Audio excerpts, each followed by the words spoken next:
बचपन में आपने एक कहानी जरूर पढ़ी होगी जिसमें आपको एक सबक सिखाया जाता है कि लालच बुरी बला है। लेकिन थोड़ा बड़े होने के बाद ये कहानी आज आप दूसरी तरह से सुनिए, एक सच्ची कहानी के रूप में। आपने कुछ साल पहले कांड सुना होगा, भंवरी देवी कांड, जो कि राजस्थान की जोधपुर शहर के पास हुआ था। क्या था ये पूरा किस्सा और कैसे एक औरत के लालच ने पूरे देश में एक सनसनी मचा दी। ये कहानी है भंवरी देवी की। भंवरी देवी जो मात्र 8,000 रुपए महीने की तनख्वाह पर एक अस्पताल में बतौर नर्स काम किया करती थी। अब आप सोचेंगे कि एक नर्स की कहानी कैसे पूरे देश की सियासत पर असर डाल सकती है, तो वही आपको इस केस में जानना है। ये कहानी शुरू होती है भंवरी देवी के उस शौक से जो उन्हें अपने काम से अनुपस्थित रहने की वजह बन जाता था। यानी भंवरी देवी काम तो किया करती थी एक अस्पताल में नर्स का, लेकिन उन्हें शौक था नाच गाने का। वो म्यूजिक एल्बम में काम करती थी। उनकी ख्वाहिश थी कि वो राजस्थान की फिल्मी हीरोइन बने। अब इस सब में हुआ ये कि एक दिन उन्हें नर्स की नौकरी से निकाल दिया गया। तो कहानी उसी दिन से शुरू होती है। कई लोगों ने शिकायत की थी कि ये भंवरी देवी नाम की जो नर्स है ये अस्पताल से गायब रहती है।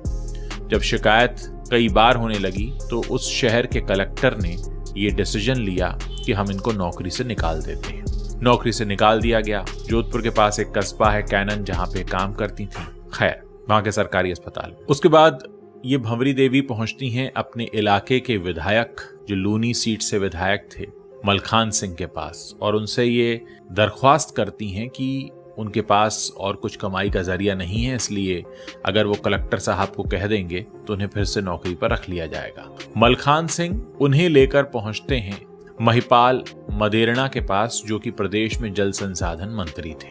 अब भंवरी देवी जो एक मामूली सी नर्स थी, जिनका बड़े राजनेताओं से कोई संबंध होने की ऐसी कोई संभावना नजर नहीं आती थी, अचानक नौकरी जाने के बाद से ही वो अपने शहर के विधायक और एक कैबिनेट मंत्री के सीधे संपर्क में आ गई। अब जब दोनों के सीधे संपर्क में आ गई तो आप समझ सकते हैं नतीजा क्या हुआ होगा। विधायक साहब का फोन गया होगा कलेक्टर साहब को, कलेक्टर साहब को उनको नौकरी पर रखना पड़ा होगा, ऐसा ही हुआ। लेकिन यहां से एक नई कहानी शुरू हो गई। कहानी शुरू हो गई एक ऐसी जर्नी की जिसका अंत निश्चित तौर पर दुखद ही होना था, क्योंकि अब भंवरी देवी को यह लगने लगा कि वो कोई मामूली नर्स नहीं है। वो तो विधायक से कहलवाकर कलेक्टर को ऑर्डर दिलवाती हैं और अपनी गई हुई नौकरी वापस पा लेती हैं। तो उनको अपने अंदर एक पावर का एहसास हुआ, उनको पावर का नशा आने लगा। और इस बीच मलखान सिंह के साथ और महिपाल मदेरणा के साथ उनके संबंध दिनों दिन बढ़ने लगे। ये बात है 2009 की। और अगले 2 साल ये जो भंवरी देवी हैं ये सत्ता के नशे में चूर रहने लगी, सिर्फ इस वजह से क्योंकि ये अपने शहर के विधायक और एक कैबिनेट मंत्री को एक फोन करके मिल सकती थी, जब चाहें जो चाहें उनसे करवा सकती थी। बताने की जरूरत नहीं है कि इसके लिए वो क्या क्या कर रही होंगी। खैर, अब हम आते हैं 2011 में, यानी अब तक 2 साल हो चुके थे और इन 2 सालों के दौरान भंवरी देवी बहुत सारे पॉलिटिकल फंक्शन में जा चुकी थी। उन्होंने मंत्रियों की जिंदगी बड़े करीब से देखी थी। नेताओं की जो एक सत्ता होती है, एक जो पावर का नशा होता है, उसको बहुत करीब से महसूस कर लिया था। और इन 2 सालों में उनकी जिंदगी इस हद तक बदल गई थी कि 7 से 8,000 रुपए महीने की तनख्वाह पाने वाली भंवरी देवी अब मारुति स्विफ्ट गाड़ी से चलती थी। उनके जो बच्चे थे वो जयपुर के बड़े महंगे स्कूल में पढ़ रहे थे, बोर्डिंग में रह रहे थे। और उनका जो पति था अमरचंद, उसको तो उन्होंने भाव देना ही बंद कर दिया था, क्योंकि वो अमरचंद उनको समझ ही नहीं आता था। वो अमरचंद 5-6 हजार रुपए के लिए पूरी महीने मेहनत करता था, और यहाँ भंवरी देवी थी जो एक विधायक और एक मंत्री के साथ घूमती थी। और ये सब उनके जीवन में अचानक आया था, यानी इसकी पहले से कोई तैयारी नहीं थी। वो खुद नहीं जानती थी कभी ऐसा होगा। एक तरफ जो उनकी ख्वाहिश थी राजस्थानी फिल्मों में हीरोइन बनने की, अब वो भी उन्हें छोटी लगने लगी थी।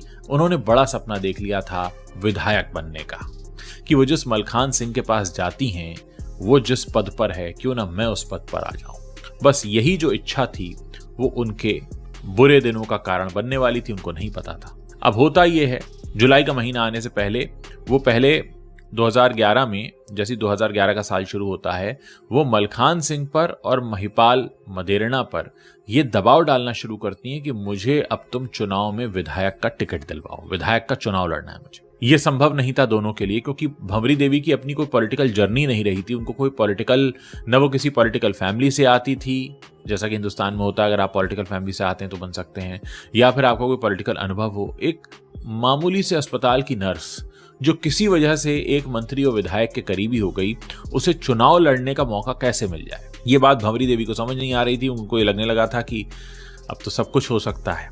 इस बीच दोनों से बहुत हद तक नजदीक भी हो चुकी थी भंवरी देवी।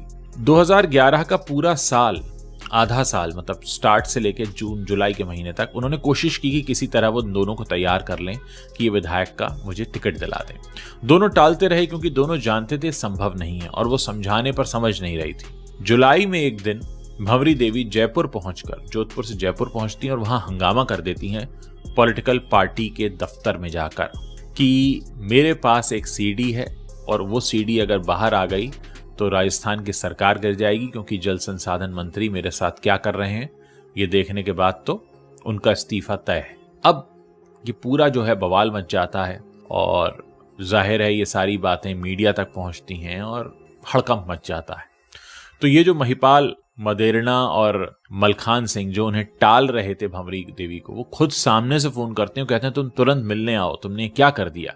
और ऐसा कहते हैं कि वो जब मिलने गई उसके बाद सब कुछ मामला शांत हो गया। कहा यह जाता है कि उनके बीच एक डील तय हुई थी कि तुम ये सीडी दे दो और 60 लाख रुपया हम तुम्हें दे देंगे, उसके बाद सब मामला शांत हो जाएगा। ये सब होने के बाद भंवरी देवी वापस आ जाती है अपने घर जोधपुर। लेकिन भंवरी देवी को अब कहीं ना कहीं एहसास हो चला था कि ये जो दोनों विधायक और मंत्री जी हैं ये मुझे छोड़ेंगे नहीं, क्योंकि मैंने बहुत बड़ा वाला पंगा ले लिया है। इस बीच वो ये भी जानती थी कि उनसे किस तरह के मेरे संबंध हैं, तो उनको पता ही है कि मेरे पास किस तरह की सीडी और मैं किस तरह से ब्लैकमेल कर सकती हूँ। अब जुलाई का महीना बीत जाता है। उन्हें आश्वासन ये दिया गया था कि तुम जोधपुर पहुंचो, सीडी अरेंज करो, हम अपना आदमी भेजेंगे, उसको सीडी दे देना, तुमको पैसा मिल जाएगा। इस बीच अगस्त का महीना भी आ जाता है 2011 में, और 2011 में एक सौदा तय होता है कि भंवरी देवी अपनी जो गाड़ी है, जो स्विफ्ट गाड़ी जिससे वो चलती थी, वो एक सोहन विश्नोई नाम का व्यक्ति उसको दे देंगे। सोहन विश्नोई भी मलखान और महिपाल का करीबी माना जाता था। ये सौदा तय होता है और 50,000 रुपए की पेशगी सोहन विश्नोई उन्हें देता है।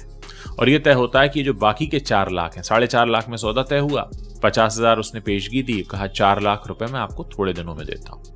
इस बीच भंवरी देवी ने अपने घर से निकलना बंद कर दिया था, लगभग बंद, क्योंकि उन्हें पता था कि वो 2 बड़े नेताओं से पंगा लेकर आ रही हैं, तो उनको ये पता था कि मेरे साथ कुछ गड़बड़ या गलत हो सकता है। अब आते हैं घटना के दिन 1 सितंबर 2011।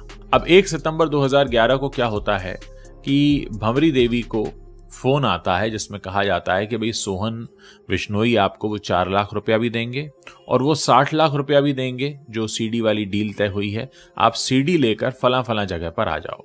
हालांकि मन में डर तो था भंवरी के, लेकिन वो पहुंचती हैं। वहां भंवरी को फोन आता है कि आपको एक राजू भाई मिलेंगे और इन राजू भाई को आपको सीडी दिखानी है और पैसा वही देंगे। कहा तो यह गया था कि राजू भाई हैं कोई, लेकिन असल में यह राजू भाई नहीं बल्कि शहाबुद्दीन नाम का सुपारी किलर था, जो मलखान और महिपाल की मिली भगत से हायर किया गया था और सोहन विश्नोई को लगाया गया था साथ में कि तुम मेक श्योर करो कि ये वहां पहुंचे जरूर। एक बहुत ही बीहड़ इलाके में सोहन विश्नोई उसे लेकर जाता है और एक बलेरो जीप में बैठा देता है जहां राजू भाई बैठे हैं, और वहां पर एक सीडी चलाने का अरेंजमेंट भी है। सीडी करीब 52 मिनट लंबी होती है। सीडी देखी जाती है। जाहिर है सीडी में महिपाल मदेरणा और जो भंवरी देवी हैं उनके अतरंग संबंधों का एक पूरा विजुअल रिकॉर्डेड था, और उस सीडी को देखकर कोई भी ये कह सकता था कि सीडी बनाते वक्त, जब ये सीडी बन रही है उस वक्त अच्छी तरह से भंवरी देवी को पता है कि एक सीडी बन रही है। अब मैं आपको आगे बताऊंगा कि इस काम में मदद किसने की थी और क्या हुआ था। बहरहाल उस सीडी ऐसी थी। एक 52 मिनट लंबी सीडी देखने के बाद अचानक भंवरी देवी को एहसास होता है कि वो तो उन्हें किसी जंगल की तरफ ले जाया जा रहा है, लेकिन वो इलाका ऐसा भी बीहड़ नहीं है, कुछ लोग हैं, तो वो चीखना चिल्लाना शुरू करती हैं। इस बात से वो जो राजू भाई हैं, जो उन्हें राजू भाई बताया गया था पर वो शहाबुद्दीन नाम का सुपारी किलर था, वो घबरा जाता है और वो अपने साथियों की मदद से उसको सीट के नीचे डाल देता है भंवरी देवी को, और उसके गर्दन पर अपना पैर रख देता है और इतनी जोर से रखता है कि भंवरी देवी का दम घुट जाता है, भंवरी देवी की मृत्यु हो जाती है। उसने पैर इसलिए रखा था ताकि ये चीखे चिल्लाए नहीं, लेकिन वो जोर जबरदस्ती में भंवरी देवी का वहीं मर्डर हो जाता है।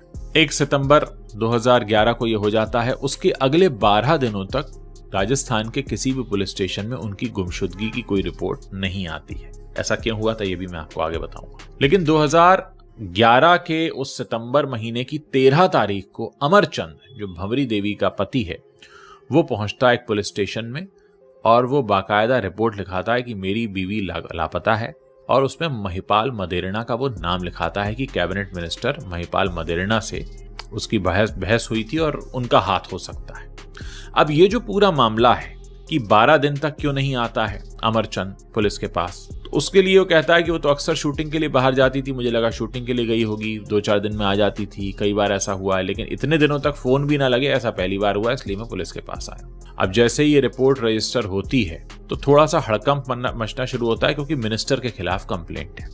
उधर मीडिया में सुगबुगाहट शुरू होती है कि वो लेडी जिसने कुछ समय पहले, यानी जुलाई में ये शोर मचाया था उसने जयपुर में आकर, और ये बात है 13 सितंबर की, उसके 2.5 महीने के अंदर वो लेडी गायब हो गई है, और जो शोर मचा रही थी कि मेरे पास सीडी है, तो उसको लेकर मीडिया में भी बहुत हलचल शुरू होती है, सरकार से सवाल जवाब किए जाते हैं, मामला बहुत बढ़ जाता है।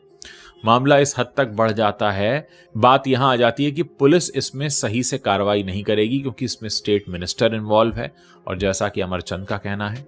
और इस सब मामले में खास बात यह थी कि मलखान का नाम अमरचंद की तरफ से नहीं लिया जा रहा था, महिपाल मदेरणा का लिया जा रहा था। उसके बाद प्रेशर बहुत बढ़ता है, सरकार पर दबाव इतना बढ़ता है कि इसकी जांच सीबीआई को दे दी जाती है। सीबीआई अपनी जांच पड़ताल शुरू करती है, और शुरुआती जांच पड़ताल के दौरान ही एक सीडी भी सामने आ जाती है, और वो सीडी फिर मीडिया के जरिए बहुत सारे लोगों तक पहुंच जाती है। उसमें बाकायदा दिखता है कि महिपाल मदेरणा दिख रहे हैं भंवरी देवी के साथ अपने बेडरूम में अतरंग संबंध बनाते हुए। सीबीआई गिरफ्तार कर लेती है महिपाल मदेरणा को।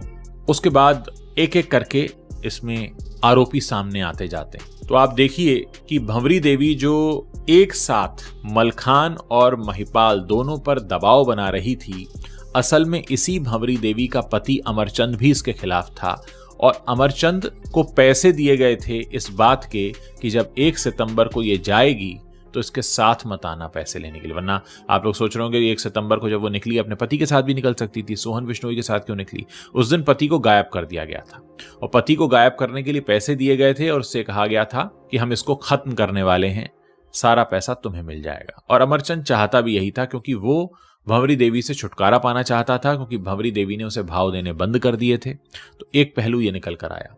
दूसरी तरफ ये जो सीडी बनी थी, इस सीडी को बनवाने में ऐसा कहते हैं कि मलखान की बहन है इंदिरा बिश्नोई, उनका हाथ था, क्योंकि वो चाहती थी कि महिपाल मदेरणा के साथ अगर ये सीडी सामने आ गई तो महिपाल मदेरणा की सीट चली जाएगी, वो मंत्री नहीं रहेगा, और फिर मेरा भाई मलखान उसकी जगह मंत्री बनेगा। तो ये मोटिव था मलखान की तरफ से सीडी बनाने का। अमरचंद का क्यों हुआ कि वो नहीं आया? क्योंकि उसको भी पैसा चाहिए था। इस पूरे मामले में करीब 17 आरोपी बनाए गए, 298 गवाह रहे, और इसकी जो सबसे लेट गिरफ्तारी हुई आरोपी की वो इंदिरा बिश्नोई की 2017 में हुई। सोचिए 2011 का केस है, 2012 में चार्जशीट फाइल हुई, और अब तक मैं आपको बताऊं कि इसमें कोई खास फैसला नहीं आया है। अब तक 6 आरोपी तो जमानत पे बाहर आ चुके हैं, हाई कोर्ट से जमानत लेकर, एक आरोपी सुप्रीम कोर्ट से जमानत लेकर बाहर आ चुका है, और इस पूरे मामले में अभी तक कोई खास फैसला नहीं हुआ है। महिपाल मदेरणा की पिछले साल अक्टूबर में डेथ हो चुकी है, तो न तो महिपाल मदेरणा अब हैं और ना ही भंवरी देवी, तो डेथ हो ही गई। और इस पूरे मामले में फिर इंदिरा बिश्नोई का भी नाम आया था, उनकी 2017 में हुई गिरफ्तारी, वो फरार चल रही थी और उनकी गिरफ्तारी हुई मध्य प्रदेश से।